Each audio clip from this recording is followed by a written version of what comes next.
All right, welcome to another episode, everybody. This is the 20, 40, 60 podcast. You got your host Taz and co-host Rick and Eric. Yep. I guess let's get things started. We had a little conversation. We're trying to see what everybody ate today. You had three gummies, protein gummies. I ate some Asian food. What did you have today? I had a triple-decker egg sandwich this morning for breakfast. I had and I ate all of it, pretty much. Well, what is a triple decker? Kind of what a triple-decker is. Says the guy who hasn't eaten all day. I'm gonna explain what it looks like. You know what it looks like. Nah, you take your bread, you gotta toast it up. You gotta take your egg, you gotta, fry your egg flat, put your egg on it, get your other piece of toasted bread, slap that joint in there, get your other piece of egg, toast it in there. Make sure you get your cuts in there. You can put your ketchup, your cheese, however you want to do it up. So to be more clarifying for you, you had the bread, then you put some eggs, and then you have another piece of bread, and then you put some eggs on top of that. Okay. And then you have a third piece of bread, which makes it a three-decker. Mm-hmm. Okay. And then, as you said, you cut it down the middle, you have two half sandwiches and eat them. But if you really want to get on the fitness level, you can take that middle piece of bread out, stack that extra egg there. Because the eggs are more protein than the bread, because the bread is going to turn to pure sugar. The bread is fat. Fat and sugar. Mm-hmm. That's what I was saying too. Like, did you add anything in between it, or was it just egg? For me, it's just eggs, seasoned eggs. Okay. But others can do different things. No, that's something. I'd probably add bacon to it, some ham. Yeah, exactly. It's just an egg sandwich. It's an egg sandwich. 3 pieces of bread. That's what's called. 3 pieces of bread makes it triple decker. Makes sense. And then the 3 pieces of bread are weight fillers. But yeah, that's weight fillers, like some carb. That's a traditional sandwich, a penny sandwich. Mm-hmm. Rick Dunn makes a sandwich, and it's just I've been known to triple decker when I was younger. More so when I was younger, because now it's an accomplishment for me to eat, especially a 3-decker egg sandwich. But I used to make 3-decker sandwiches, ham and cheese, and tuna. Mm-hmm. And back when I was really younger, in the beginning, there used to be peanut butter and jelly. A 3-decker peanut butter and jelly. That was a night snack with the milk in the freezer. Now I still do the night snack with the peanut butter and jelly, but it's a 1-decker. It's not a triple decker. I can't do that with peanut butter and jelly. I could barely do that with anything. The triple decker? Now, I can barely do it with anything. I mean, I can still manage it with tuna and ham and cheese and egg every now and then. But sometimes I'll make it, sit there, and with the idea that I'm gonna eat it and don't get it all down. Yeah, it's a lot. Mm-hmm. I guess it depends how hungry you are too. It's also about the metabolism. Yeah. Older. Yeah. Like me, I can eat when it's time. Thing is, if it's brought to me, I had to say it, I'm lazy. Yeah, you do. You do get lazy. If a woman brings me, if I have a partner or whatever, I'm eating good. Why? Because somebody else is cooking. Mm-hmm. Right. Me to get up. It's like, no, I mean, back then I used to just Uber Eats all the time whenever I got hungry. But it's like moments where it's like you think you're really hungry, and then you take like 2 bites, and then you're done. Mm-hmm. But then sometimes like you order, like you eat the whole thing, and you're still hungry afterwards. Like that's. I want to be like that, like all 3 meals. I just want to run through all my food. But sometimes I get pissed off. I'm like, oh man, I can't eat all this. You know? I just went through this. I was talking earlier to somebody. I looked in my refrigerator. I have groceries. The last couple of Sundays, I've been stopping to get food. I got a box of White Castle burgers. I got microwave. So you got food. I got food. Mm-hmm. Cereal box is not open yet. Bread, all this. I always throw out the bread. I get a whole loaf of bread. Make a couple of sandwiches out the week. Guess what? That bread is just sitting there. And that's it. Yeah. But again, eating as you get older, it becomes a different thing than when you were younger. A lot of times when you're younger, like you said, when you're younger, you eat when you get hungry. And a lot of times because of your metabolism, you're able to get hungry three times a day. And usually people think that they plan meals 3 times a day. No, your body plans those meals 3 times a day. But when you get older, your metabolism, not only your metabolism changes, but your lifestyle changes. Mm-hmm. And things, you might be engaged in things, involved in things sometimes during the day, and you just don't stop to eat. Mm-hmm. And the body is, with the metabolism, your body's not craving lunch anymore. So sometimes you can get involved in what you do and look up, and it's like, oh, I missed lunch. Now it don't make no sense to call it lunch. Now it's dinner. And then you end up, again, I have a thing because I'm a person who has lost weight, and so you are always concerned about making sure that it's not it's not happening because you're not eating. So you want to make sure that you eat. Mhm. I'll show. I have it upstairs, but I actually journal what I eat every day. Yeah, I've seen it. I write down what I eat every day. How many times do you try to eat per day? Three times a Three day. times. I write breakfast, lunch, and dinner, and then there'll sometimes be a night snack that I'll put in there. Mhm. But at the end of the day, at night, when I'm sitting in there, because it's upstairs on my desk, when I'm sitting there, if I looked over and I looked at my pad and I didn't have anything written down there, that's me. That's discipline, and that's on the lack of me, and so I can't let that You know, like me, when I was going through, when I was, in my situation, I went to rehab or whatever. I was in there every day. I was eating 4 or 5 times a day. Why? Mhm. Because I weighed more. I was eating. When I got out of rehab, I was 185, something like that. Now I'm at 155, like Mhm. 160. So I was eating like I'm working out now. Everybody's like, you work out, but you don't eat. Those two go together. Well, I mean, you're exerting energy, so you should be want to eat more. But I don't know, man. Like, I usually, as soon as I feel my stomach get hungry, like I have to eat something. That's the thing. I'll get 'Cause hungry and be like, nah, I don't get to it. then that's what I was gonna say. Like when you say like sometimes you just look up and you miss lunch, is it because like you didn't feel like you were hungry, or you just Right, didn't feel the hunger. Hmm. That's the thing. My So, stomach could tell me, I'm like, chill, we got this. so when you say you have to like set up like pretty much a schedule now, so I know you said you had Yeah, your notepad, but right, like right, right. you like look at the time like all right before this time I Certain have to make time of the sure. day, yeah. Certain times of the day. I mean, obviously, breakfast is when you get up, and so the first thing is to make sure that you have more than just coffee and boost, Mm-hmm. because those are my standards, coffee and boost. Mm-hmm. So you always got to make sure that you have something else onto that, and then lunch is around at least 1 or 2, at Yeah. least around 1 or 2 o'clock. Don't ignore that time of the day. If you haven't eaten anything by 1 or 2 o'clock, if you don't eat anything then you're going to be at 5 o'clock before you know it, and then it's dinner time. Yeah. And sometimes I could be out, and or have group at a certain time, and it may coincide with that time. So I have to make sure I eat before, after, or Mm-hmm. something like that.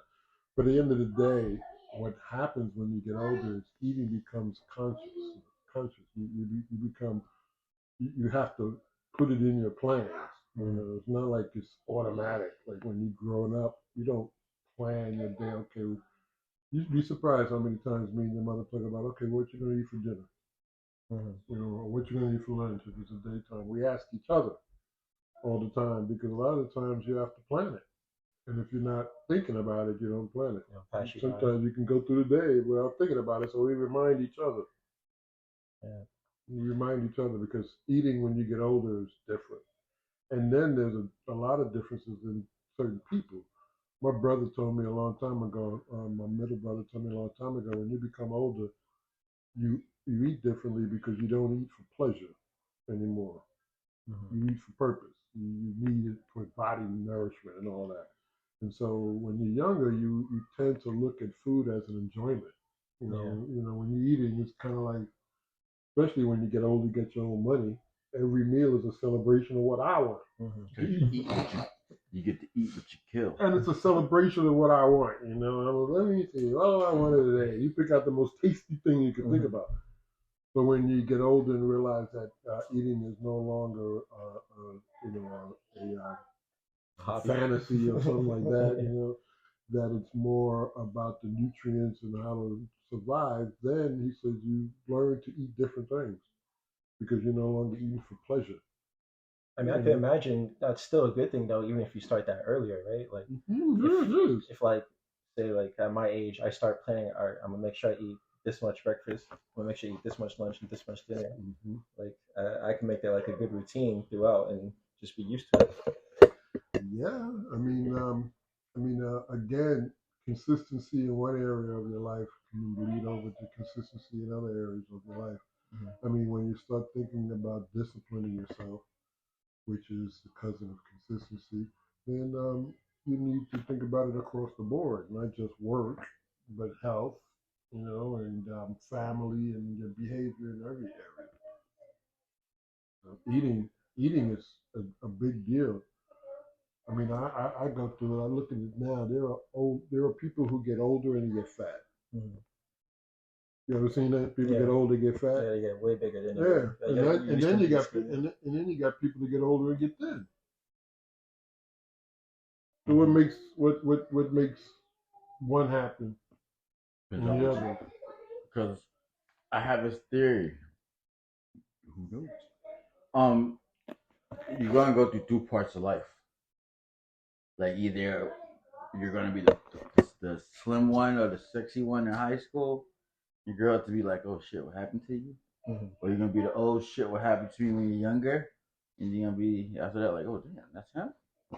Like so, I think that just works in life. Like either you're gonna be skinny one part of your life and you're gonna have some weight, and some parts of your life you're not gonna have weight. Some night. I believe life is 50-50. Yeah, I believe in talking to a lot of older people. We talk about this all the time.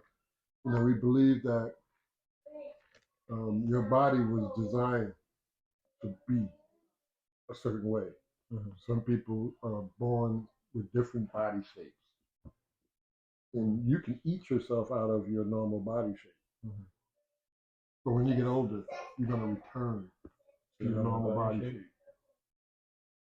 Or there are some people that are meant to have big bodies. Right, and they go skinny and they walk around look like a damn bobblehead because God didn't make it like this. Yeah. I mean, there's body shapes, and my sister told me this. My older sister, you know, when I was going through this, she told me, she said, you know, you always was skinny when you was a kid. Look at Erik.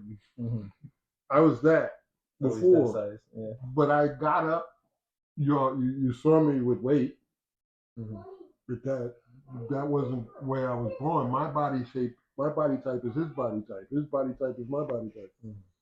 And he's over there doing all this pumping iron and all this stuff. And I don't mind. I look at him and do it. And it'll satisfy him now. But when he starts to get older and he's not doing that exercising anymore, his body's going to go right back to his natural. That's where you're wrong, because if you stay consistent. I was going to say, like. I mean, you can if you stay active. That's what I'm saying. I said if you get older and stop. Mm-hmm. No, you shouldn't get over. You didn't say to stop. Okay, don't stop. But yeah, that's the thing. You got to make fitness a lifestyle. Right. Mm-hmm. I was gonna say so. And being thin doesn't mean you're not fit. No, it doesn't. Yeah. Okay. No, man, you see this guy. Thin is not fit. Mm-hmm. Overweight doesn't mean you're unfit. It doesn't help you. It doesn't. Look at some of them football. But now let's say this: your body's my body. My body's your body. I'm speaking about my brother. God rest his. Different body. Who body? It's not your body. Not my. His mom wasn't that big. No, but it didn't come from me. But his mother wasn't that big. But Erik, come on, David Lee. That's all I gotta say. Right? Yeah, his uncle. That's all I gotta say.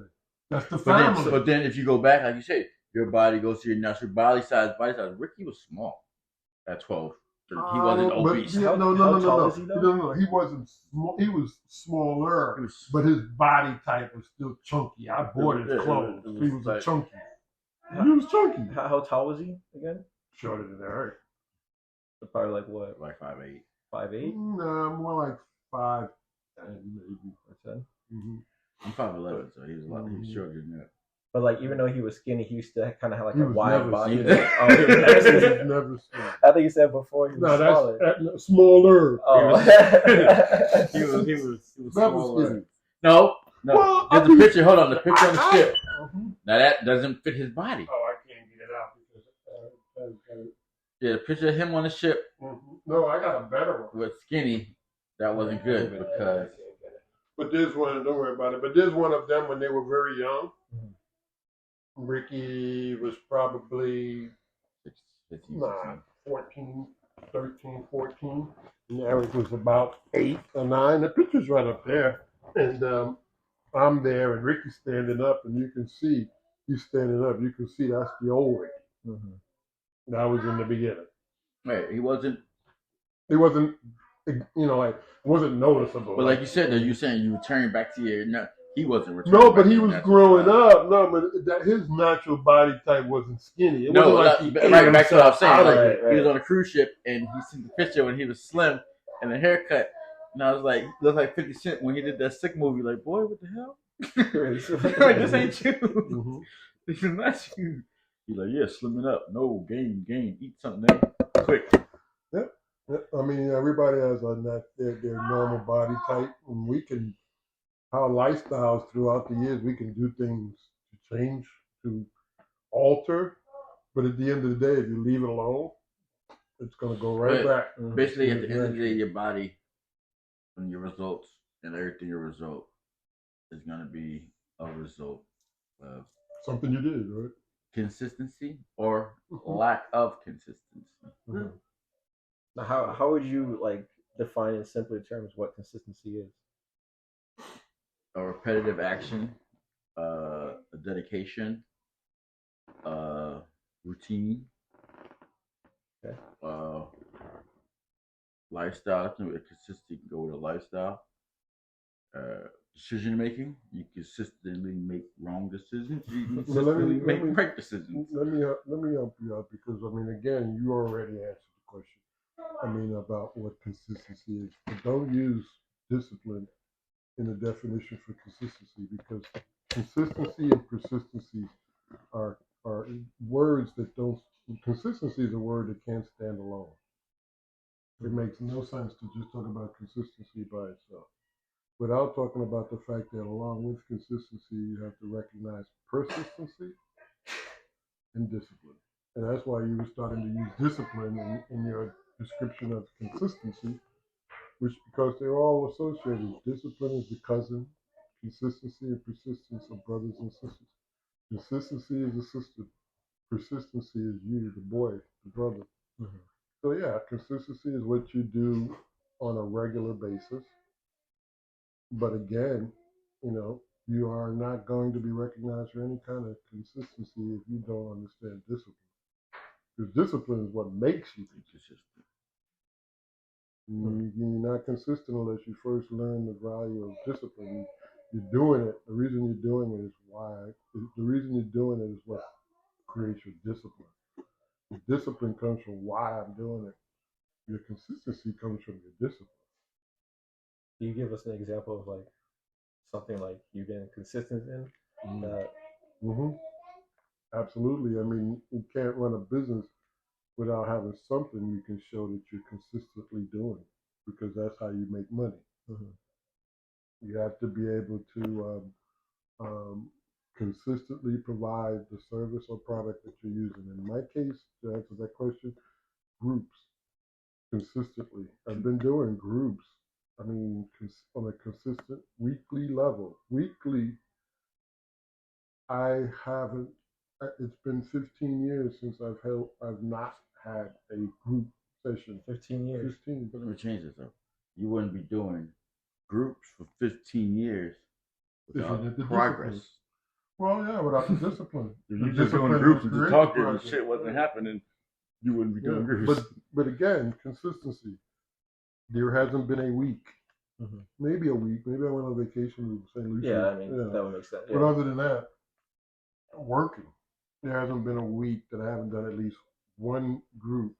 And that's ridiculous because I haven't done one group in a week ever. I would never make any money doing that. But I have done at least one. It'll be 15 years for sure. I just thought about that. I never really. It's not like I'm sitting around marking that. I just thought it because I know it's true. That's one thing you've done. Do you have any examples of something you've been consistent in? Showing up. Going to work, right? Showing up for myself, going to work, consistently showing up, going to work, going to the gym, consistent. Yeah, I thought you were going to say that. Consistently reading my word every morning. Yeah. I do a few things consistently that keeps me where I'm at. Mm-hmm. And then, I say right now, I'm consistently eating and thinking about what I want to do to make it. Do you have something you could do consistently, like you could say you do on a daily basis, besides like change your daughter or routine or something like that? That's what I'm saying. I mean, eating, consistently thinking what I got to do because, I mean, I've been consistently applying for jobs, going to church every week. Let me say this, and you just mentioned where you're at. Men, this is all this talk about men being men nowadays. You want to know where you are as a man? Or where you are is how you answer that question. Amen. Where you are is how you answer the question of what do you do consistently every day? Because if you struggle to answer that question or what your answer is going to determine or is going to reflect what you got going on. Mm-hmm. And if you don't, I mean, if you saying that, all I do consistently is eat and look for a job, then you got work to do. Am I wrong or right, Erik? That's what I'm Because listen saying. to me, like once you get to a certain age, and people ask you, "Hey, what you got going on?" Nothing. They'll be saying, so what you doing? Oh. Yeah, what you doing? What you doing? Like, what's been new? What you doing with your life? Now you can answer that Eating. question. You should answer the question right now. If someone asks you again, what do you do consistently? You go to work, don't you? I mean, yeah. Oh, no. Give me this. I mean, yeah. Because the thing Dude, about you better find something positive to answer that question with other than I eat. Yeah, because you gotta eat. That's part of life. I mean, that's got a lot of discipline. Like, wow. So how you doing with that? Yeah, I mean, that's incredible discipline. How do you do what you that? have today? I mean, I struggle in that area, I think the eating is going to a job is a given. No, eating is a given. Okay. Okay. Eating is a given. Getting up and going to a job every day is not a given. Okay. All right. Getting a room full of men and whatever. Like, hey, what you doing? Yeah, I got this thing. I got a clothes. I got this shit. Oh, I'm starting this business. I'm starting this. Oh, I'm looking to do this. What you doing? I've been eating. I mean, again, so yeah, I mean, when you talk about consistency, again, just look at what it is that you do on a regular basis that has some value, not just what you do every day that it's meaningless. Something that has value and is beneficial for you, like something that's about value to your life. Mm-hmm. Not money. They gotta be monetary, like the gyms, nothing monetary. And if you're not doing anything like that, you need to start. I mean, I actually haven't been to the gym in about a week, so something like that. Like I try to go 3 times a week, but like I haven't gone since, like I said, last Monday. So yeah, I can't really count that as consistent because I missed out on it. Yeah, at the end of the day, man, as you get older, you tend to pay a little bit more attention to your character. Do you look forward to like when you're like, oh shit, I'm off tomorrow? Like when you're at work, you're like, oh, I'm off tomorrow. Oh yeah. I hate it. No. What do you mean? I don't like being off work. Doing something. Mm-hmm. You get to remember, I wasn't that far behind. I think you get to a certain age where you you don't know the time is running out, or damn, I haven't done. I got to do this. Hold on. This is the rest I'm doing. Yeah, I think you get to a point. I think you get to an age as a man. You get to an age where you do start to do more self-reflection.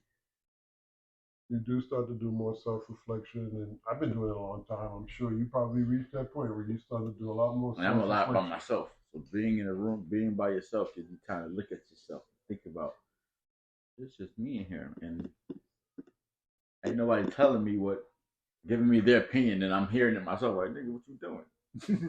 Yeah, you're gonna have to do it yourself. Not everybody has somebody that'll be there. The check buddy that'll keep them in check. You gotta learn to keep yourself in check. Eventually, you get that click in your head that's like you're laying there, like, man, I don't want. Bro, you better get your ass out. Hey, you right. Or if you can name anything, do you have like any strategies where you like maintain consistent to make sure that you keep on staying consistent in whatever you want to do? I know you said my strategy is gratitude because I know what I didn't have, and I know what I want.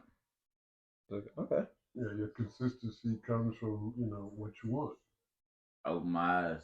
I look around like, all right, I want more. What else we got? And again, I think too, consistency again is one of those behaviors that come after you've reached full maturity.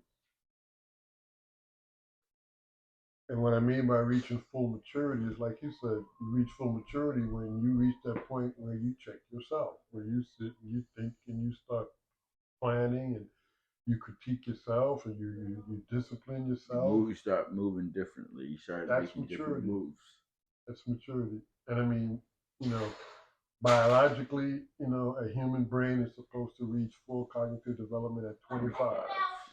But it sometimes it take a nigga till he's 40 36, but who counting? to start to see the maturity. Mm-hmm. You know, 'cause you Start gotta actually see thinking it. about it. Mm-hmm. Yeah, you got to see it. But like in I your tell actions. everybody, I don't have those answers, but I believe that in every male, there's a point that's gonna. Just Like, clicks. some may be older than others, but I think there's. Is he like, oh hell, what the hell? You know, I discovered something recently that's I just been fascinated about too, because you know I get a lot of people wanting to know how we can help the young guys to know what it is to be a man these days, or how to become better men, and better fathers, and better husbands. And it's interesting because you know, Erik, back in the old days, if you want to know how to deal with stuff that you're dealing with now, look at what's gone on up to now. And let me just be real quick when I say too that a lot of what men are struggling with nowadays when it comes to how to be a man, um, and a lot of it is because of the change in our societies that have taken place since I was you're 25, so 40 years ago I was 25. And 40 years ago things were different. 40 years ago there was no internet. 40 years, you know, the piece, the first personal computer was invented in the 70s. Really? Yeah. Dang. And so that's 50 years ago. 40 years ago was in the 80s. Erik was born in 83. All right. Erik was born in the 80s when I was a grown adult.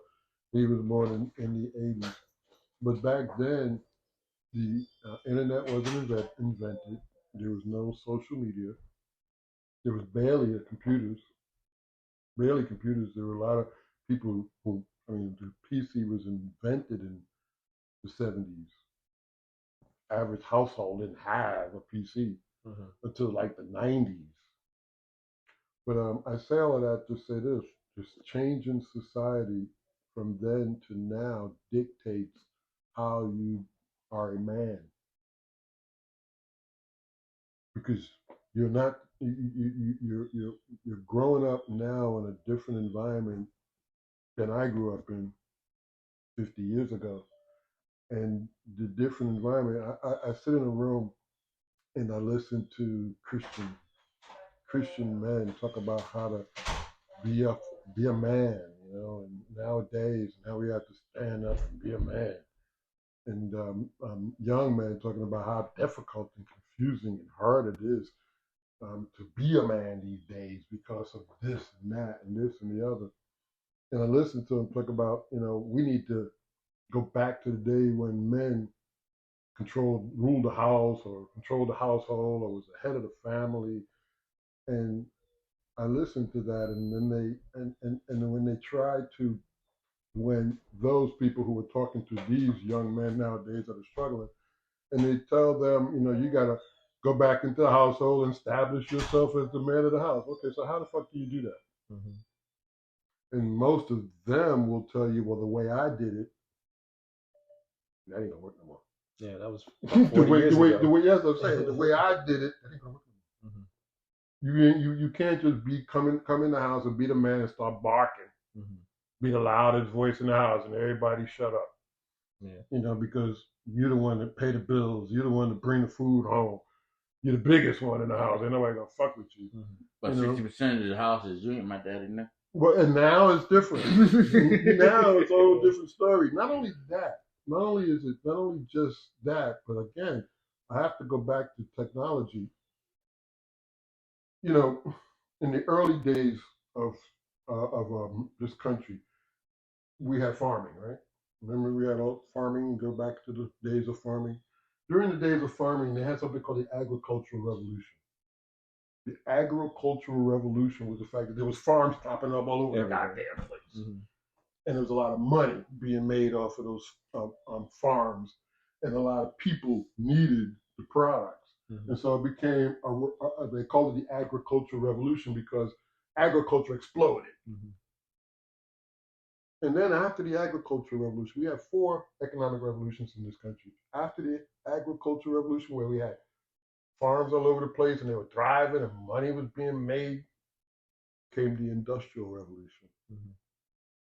The industrial revolution was when machines were created to work in the farms and make agriculture easily.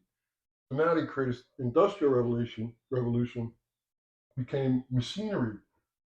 And all of these machines that were used to build stuff in America, and then we started building cars as well as farms and machines. The industrial revolution was making big money. Big money. And guess who was profiting off all that money? Agricultural and industrial men of all ages. Because it didn't take no education to work on a damn farm. It didn't take no education to work with machines and industrial, because they trained you how to work on those machines, and then factories, and then you got guys working in factories. But the thing that was significant about those 2 periods was what was different from the next 2. And the next 2 that came after the industrial revolution ended labor movements, because the next revolution that came was the technology revolution. That's when the PC was created. The first binary code was created in 1948. Dude created the first binary code, meaning that you can take ones and zeros, and then you can start transmitting information on just 1 0 1 0, and it was a whole code that you can transfer. You've heard of the binary code, because I did coding when I was younger. The technology revolution was different, because the technology revolution was significant. We still live in the technology revolution right now. Significant. But you know what the difference was? To benefit from the technology revolution, you had to have some education. Because the technology revolution was the first time that they separated men. See, in the agricultural and industrial, blue collar labor, hard workers, blue collar labor, just work hard work. Use your hands. All you had to do, use your hands, and you could be taught the rest. And these men were making money to support their families, to get all of that bravado when they walk in the house, like, I'm the man here because I pay the bills and this mofo. It gave them the ability to do that for generations.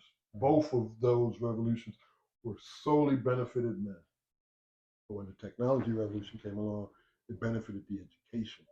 It benefited those who had the education to take advantage of it. And that was only the beginning of when we started to create this angry generation of uneducated young men, white and black. Because what came after the technology revolution is what's going on right now. And it's called the information revolution. The information revolution. Do you know how many people out here now, through technology, make money just by distributing information? Oh, yeah. A lot. Blown up. Yeah, that's pretty much all it is. I mean, it's all these individual phones. It's just information. We have a True, false. Stop. Information is advertisement. Advertisement, man. There is no such thing as true or false advertising. What your ass buys. So basically, everybody's giving an opinion. It's advertisement. But at the end of the day, though, there's a big business in information dissemination these days. People are making money off of just sharing information, not facts. Because it don't have to be facts. We're pushing information all over the place. I mean, we got information. We got a cable networks full of information. Now we got the streaming now, full of information. Not to mention the networks, full of information. There's information at everyone's fingertips 24 hours a day, just like agriculture did in our lives in the beginning, just like the industrial did in our lives in the beginning, just like technology has done in our lives.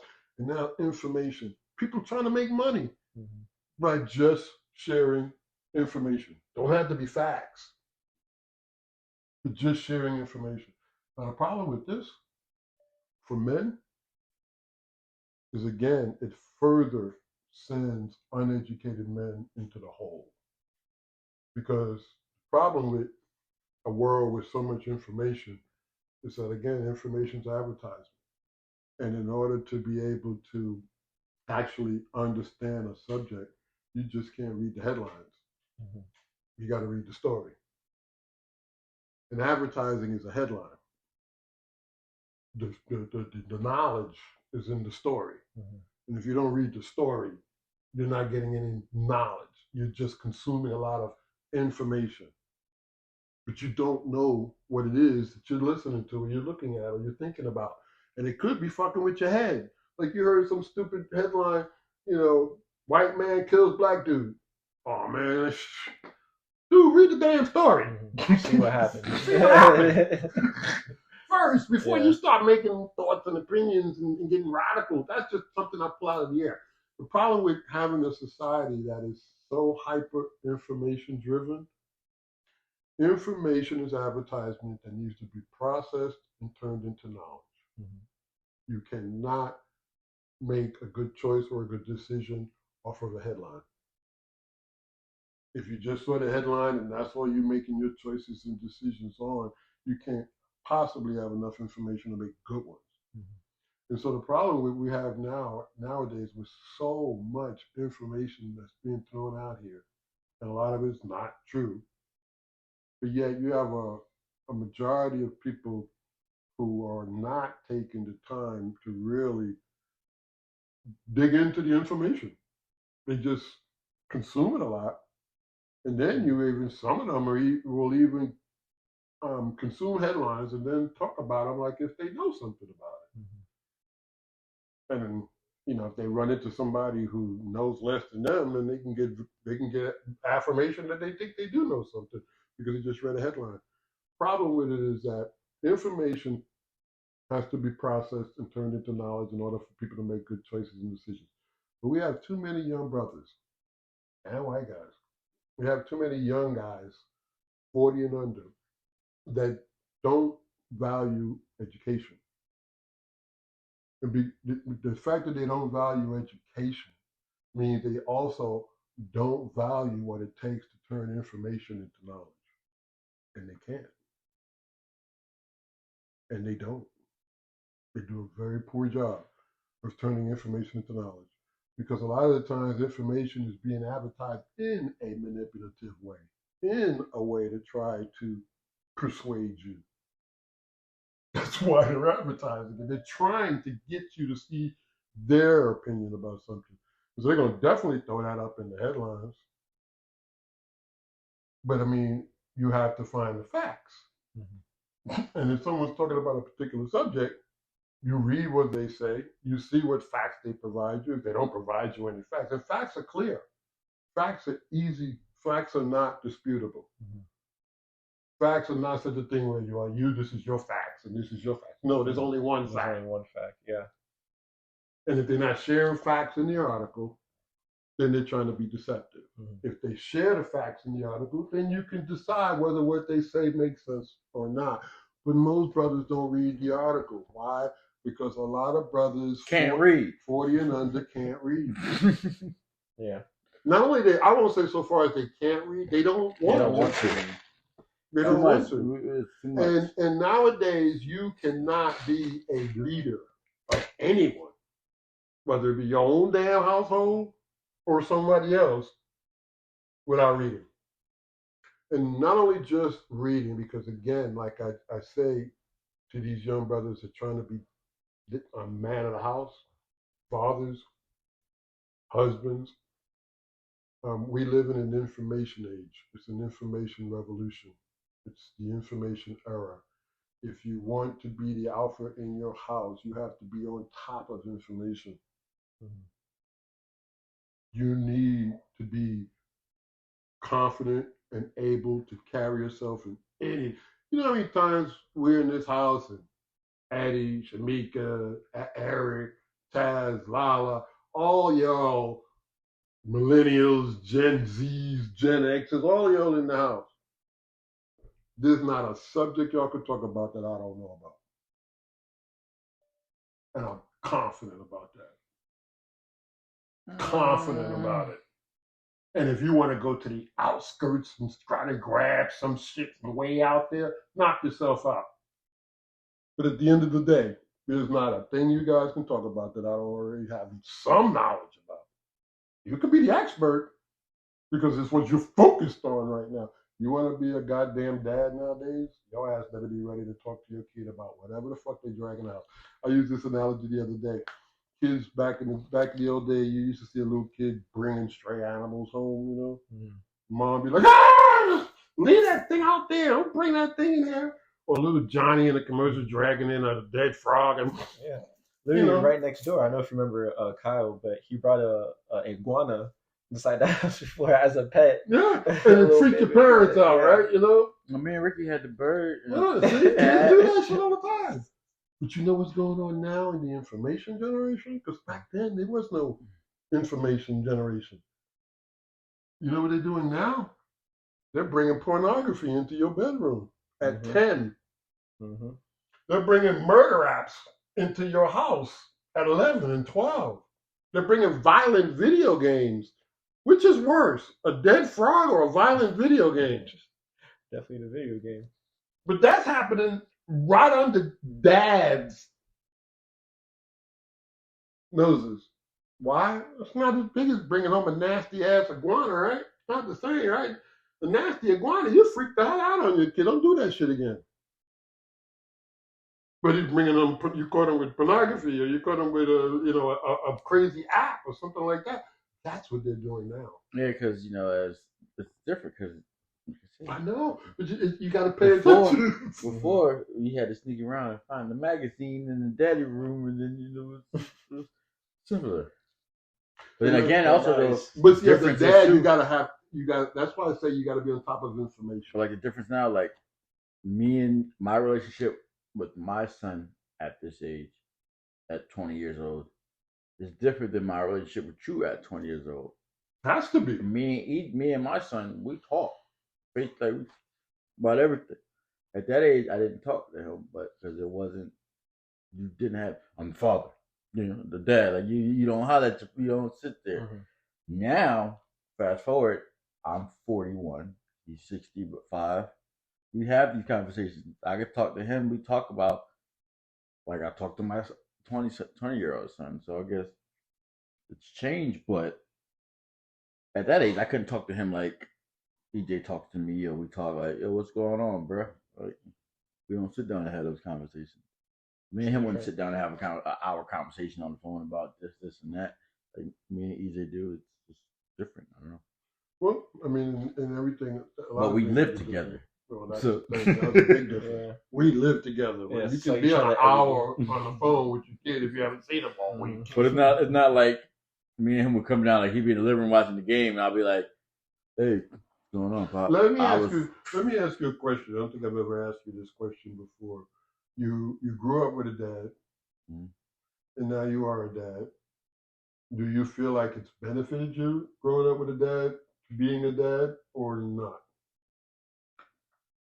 I think it has, because I've seen that, so it's like that's what made me, when I got the females pregnant or whatever, be like, yeah, it's not hard to be like, see ya. Like I went through my things, but I always knew I had a dad, so I should be a dad.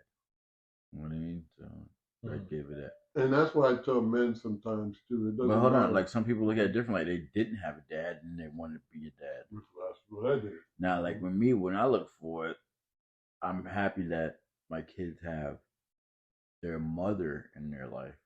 And they're raised by their mother, but they have their mother and their father. So I'm, Yeah, that makes sense. I'd say I think not having a dad is like what you said, like makes it feel like, all right, I want to make sure that I can do whatever I can to make sure like I'm at least in the picture. You know what I mean? So I think that's how it affected me because obviously not having my biological dad around, it's kind of like I just went on my own thing, learning what a man is actually supposed to be.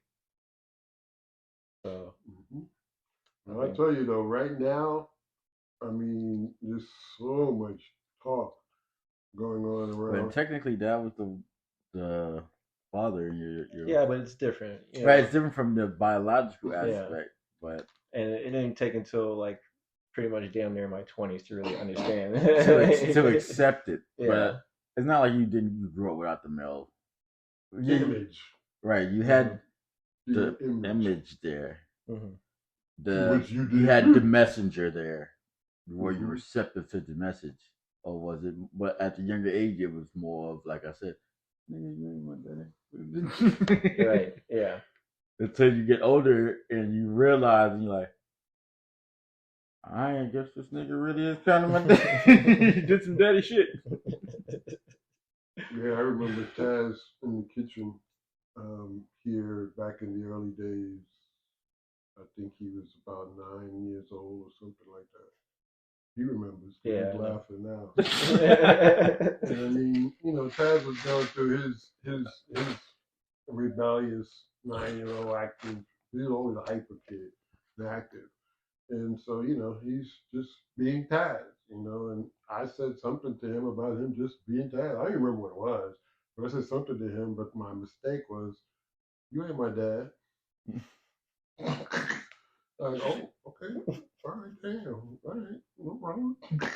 I mean, you ain't my dad, you know. So I'm like, okay, well, yeah, you're right.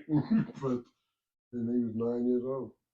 Yep. I didn't remember what it was for, right? But I do remember. I don't remember what it was for either. I don't remember what it was actually about. We just remember that moment in our relationship.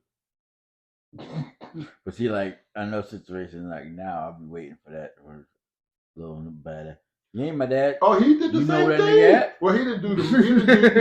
He didn't do you ain't my dad. He did the thing about you can't. Yeah, hold on, what? Yeah, you can't punish me. Yeah, like, oh, for real?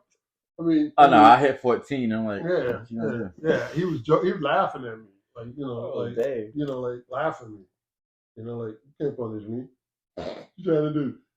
Now, as a man of the house, your natural reaction is like, hit him. Oh, what? Your natural reaction is like, are you kidding me? But that is a male reaction. Mm-hmm. That is a male reaction, number one. And number two, it's also a loser's reaction. You know, you're a loser when you have to hit your kid. Mm-hmm. When you have to hit, I always feel like if I had to hit my son, then he won the mind game. Nah, Erik had it. Erik, I being the older I am now and seeing what you like. If I went to EJ, if I was him, me and EJ, oh, fuck that little. I believe he would have. I believe he would have. You know, my attitude, because the way but no, it's not an attitude. It's a mental thing, man, and it's a mental thing. And he's, you know, and again, there's an old saying, and that says, if you resort to hitting somebody, you've lost the mind game. You lost the mind game. They got you. Mm-hmm. They got you to do something that can potentially get you in a lot of trouble. Mm-hmm. If you hit somebody else, then you're the one that can get arrested or something of that nature. And again, hitting is really just make you feel good. Right, after a while, you just release. I got to that. And against your own kid? No. Yeah, that's you know, at the end, afterwards, you're going to feel really bad. No, I had that with EJ. In the moment, you're like, that was shut him up. Afterwards, you're like, I stopped hitting him after that because I remember one time we were arguing about something, and I get mad, and I'm like, I get up, and he goes, what you going to do, hit me? And you just look at him like you want to, but you realize that's not the right thing to do, right? That's not the right thing. Is that going to make you feel better? No. Mm-hmm. I'll say this too nowadays. Huh? No, I was gonna say, I'd say that kind of makes it tough then when it comes to like dads raising sons, because like I feel like there's always that one time in their life. No, you gotta do it. Gonna be there. It was like, you're gonna be the fight. I disagree. No? Listen, Eric. Yes, of course, it's going to be a defining moment in your parenting life, because parenting, I've always said before, to learn to become to raising kids is either going to make you crazy or make you very, very smart. Raising kids are going to either crack you the fuck up or make you very, very smart, because you have to think your way through the things that they do. You can't beat them up, dude. You gotta think your way through. And if you get to the point where you're intimidated by whatever they did, that you can't figure out a way to explain to them how what they're doing is wrong and it's hurting them and it's upsetting me, explaining it to them. If you aren't able to do that, which is most men's problem nowadays, being a man, is because they lack confidence in their ability to explain what the fuck they need to explain.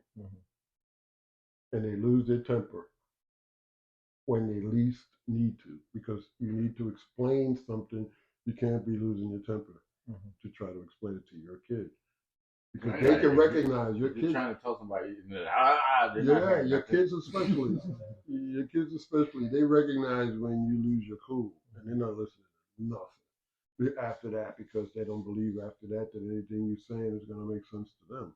And so you again, to be a parent nowadays, you have to be on top of a lot of information. You have to know a lot of things.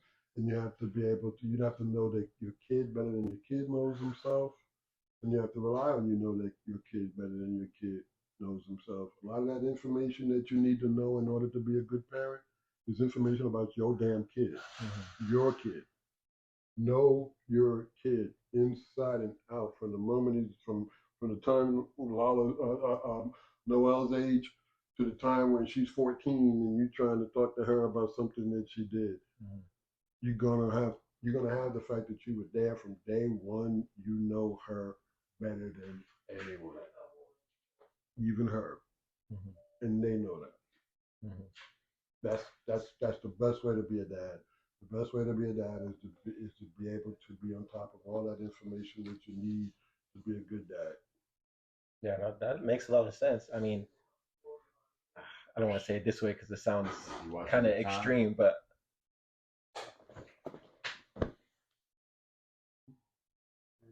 10 minutes on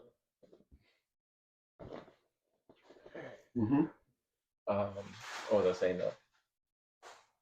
No, it sounds pretty extreme, but like you were saying, like guys are saying, like back in the other revolutionary ages, like you were the man in the house. You came home, you made the money. It was easy to be the man in the house. So now in the information age, it's kind of like you still have to be that superior man, but in a different type of way, not just with brute force. You have to do it with not only not with brute force, but again, to get the kind of respect that you want as a man in the house nowadays, it may not come because you're the breadwinner. Oh, that was in my head. I was about to go that way too a lot. It may not, right? It may not come. It may not come because you're the provider, your sole provider, and all of that.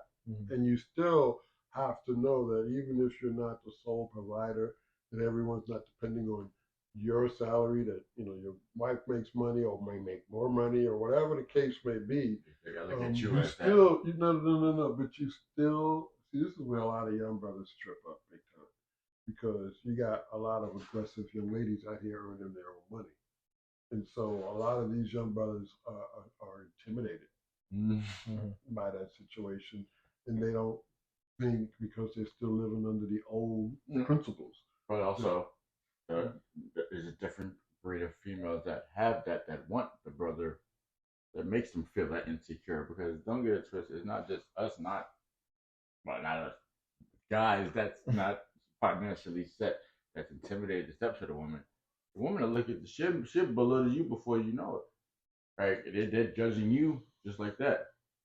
Like hypothetically, there be a brother with not dressed to the T's, regularly dressed, but he has his things together. And the sister with her money together went, what is this? Oh, he ain't got a, what is he wearing? What are you talking about? No, so it's about it. She can have, it's not intimidating because she has more. The way the world is now, these women, a lot of them with the upper money, they want somebody who has something. That goes back to the beginning of our conversation. They gonna ask you, what you doing? And that's why I say again, I think that again they're all type of women, but I think the ones who are doing well for themselves and are self-sufficient, for the most part, their biggest thing, and I've been married to one for almost 20 years. What their biggest thing is that they want to protect what they've created for themselves. And the old adage is true. You bring on a girlfriend, you bring on her choices and her decisions. If you're a woman and you bring on a boyfriend, you bring on his choices and his decisions. Hey guys, thank you so much for tuning in to the 20, 40, 60 podcast. If you guys enjoyed today's episode, feel free to smash that like button and the subscribe button to stay up to date for future content. Feel free to leave a comment or review. We'd love to hear from you guys. Also, feel free to follow us on all other platforms like Instagram, X, even TikTok. You can stay up to date with any future updates. Thank you so much for tuning in again. Have a great day and see you next time.